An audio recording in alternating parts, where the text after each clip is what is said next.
America क्या कहता था? તો કેમ છો મિત્રો, મજામાં છો? તમને મારા તરફથી પહેલા તો ગુડ મોર્નિંગ થઈ ગયા. તો રોજ જેમ રાન પેટ બીજી વાત હમણાં 2 દિવસ આપણે બ્લોગ નથી, આપણે કાંઈ વાંધો નહીં, હવે બ્લોગ કન્ટિન્યુ થઈ જાય. 2 દિવસે બ્લોગ ન હોવાનું કારણ એ છે આપણે થોડા કામમાં હતા, તમને ખબર જ હશે, આગલી ક્લિપમાં જોઈ લીધું છે. નીકળી ગયા હતા રોજની જેમ આપણા કારખાને જવાની માં હાલવા નથી, પણ એ ખબર નથી પડતી કે હવે રોડ વિશે જેસીબી કાંઈ કામ કરે છે, નક્કી કાંઈ નવું થવાનું છે. તમને બતાવી દો હરોવાર, જો તમને ખબર પડી જાય ને પછી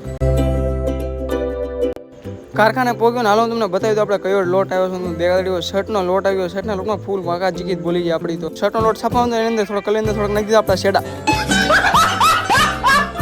આવી થોડીક મજાક મસ્તી હતી, કેમ કે છે ને અંદર તો આપણે ખાલી કેમિકલ આવે ને કલર અંદર નાખવું પડે કે તો આપણે છે ને એચડીનો લોટ છાપી ગયેલા પફ કાપીએ છીએ. હવે હું તમને બતાવી દઉં આપણે કઈ ડિઝાઇન હાલે છે ને હું છે ને હું ને એમ. જો આવડી ડિઝાઇન હાલતી હતી, એમાં કાંઈક જીરો વાળી ડિઝાઇન હતી. દેખાતો પફ વાળી ડિઝાઇન કોને કહેવાય. બપોરનો 1 વાગ્યો એટલે 2 રોજ જમે બધા મિત્ર બધા જમવાનું. મિત્ર છે ને કેરીનું હાથનું લાવ્યો હતું, એ ખબર તમને ખાટી ખાટી કેરી આવે ને ખાટી એનું હાથનું. પછી મેં કીધું એકાદી ટ્રાય કરવી હતું, ખાધ્યા પછી તો હાલત બે ફાન. આ બ્લોગ બનાવતો તમને ખબર પડી ગઈ છે. હવે હું કરું છું આવશે આપણે છે ને કળપના પૂરા એકાદા 2 હેઠે ઉતારવાના છે.